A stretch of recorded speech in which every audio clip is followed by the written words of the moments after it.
tarde, queridos alunos, sejam bem-vindos a mais uma videoaula e a mais uma resolução do vestibular do Enem 2014. Uma questão da prova azul, questão de geometria analítica, número 148.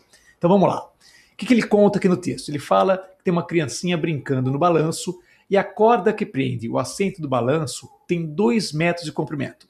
A criança fica balançando sem exagerar, sem chegar na horizontal, tá? E aí ele fala o seguinte: na figura, considere o plano cartesiano, que contém a trajetória do assento no balanço, no qual a origem está localizada no topo do suporte. Então aqui está a origem do sistema, tá? O eixo X é paralelo ao chão do parque. Isso é tudo muito importante. Então o eixo X é paralelo ao chão do parque. Aqui, ó. E o eixo Y tem orientação positiva para cima. Então o eixo Y está subindo. Muito bem. Origem, eixo X, eixo Y. Perfeito.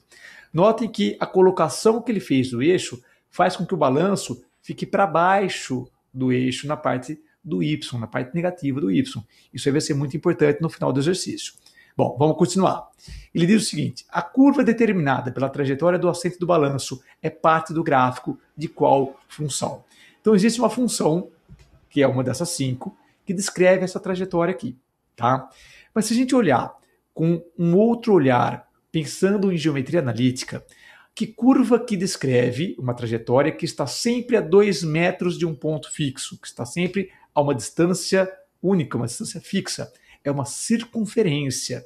Então aqui eu teria uma circunferência de raio 2 e centro na origem, tá? Claro que a circunferência não é uma função. Então, na verdade, a circunferência contém esta função para um x que varia entre 2 e menos 2, tá bom? Menos que isso até, tá? Mas a circunferência, ela vai servir como base para os nossos cálculos, desde, claro, que você saiba trabalhar com circunferências. Se você não souber, tiver alguma dificuldade, eu recomendo assista as aulas sobre circunferência, tá? Elas são muito importantes. 3 aulinhas sobre circunferência, você vai aprender tudo sobre circunferência, aulas que são muito claras, muito bem explicadinhas, tudo que você tem que saber está aqui. Pois bem, na primeira das aulinhas você vai ver o seguinte: se você sabe o centro e sabe o raio, a gente escreve a circunferência imediatamente. Então o centro aqui vai ser exatamente o topo, que é a origem. Então o centro é 0, 0, é a origem. O raio, o texto falou que é o quê? 2 metros, então o raio vai ser 2. A partir do centro e do raio, a gente escreve a fórmula, a equação reduzida, né? Então, assista a aulinha sobre equação reduzida, aprenda a fazer isso aí se tiver alguma dificuldade. Você não pode ter essa dificuldade, é fácil a gente treinar e pegar prática, tá bom? Então vamos lá. Como que eu faço? X menos o x do centro ao quadrado. X menos 0 ao quadrado vai dar x quadrado. Depois, y menos o y do centro ao quadrado. Y menos 0 ao quadrado, y ao quadrado. Igual a raio ao quadrado, igual a 2 ao quadrado, 4. Equação reduzida da circunferência. Assim, mas eu não estou entendendo por que isso nos ajuda. Então vamos lá.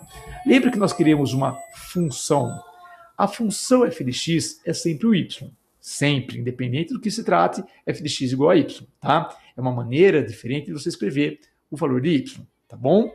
E aí, se eu quero o f de x, eu quero o y. Então, nesta nossa equação da circunferência, eu vou isolar o y. Y quadrado, eu jogo o x quadrado para o segundo membro, ele vai trocar o sinalzinho, então vai ficar negativo, eu já tinha o 4, 4 menos x quadrado. Ainda preciso isolar o y, porque ele está ao quadrado. Então, vou fazer com que esse quadrado vá para o lado de lá. A potência, quando você isola a potência, ela vira raiz. Então, vai ficar uma raiz quadrada. Detalhe importante, gente. Sempre que você estiver extraindo uma raiz que seja de índice par, 2, 4, 6, esse índice, né, a potência, faz com que você perca o sinal. Eu não sei te dizer se o y era negativo ou positivo. Por que não? Porque ao quadrado o sinal some, né? Mais com mais dá mais, menos com menos também dá mais. Então, quando você faz isso, você precisa colocar um mais ou menos, que é justamente as duas, né? São as duas possibilidades, ok? Tanto o resultado positivo quanto o resultado negativo, ambos ao quadrado dariam isso. Então, o y vai ser o quê? Mais ou menos a raiz de quem? De quem está lá no segundo membro. A raiz de 4 menos x quadrado. Perceba que já está muito próximo a letra D e a letra E, uma das duas. A diferença é que na letra D tem o sinalzinho de menos, na letra E não. E qual que é o certo?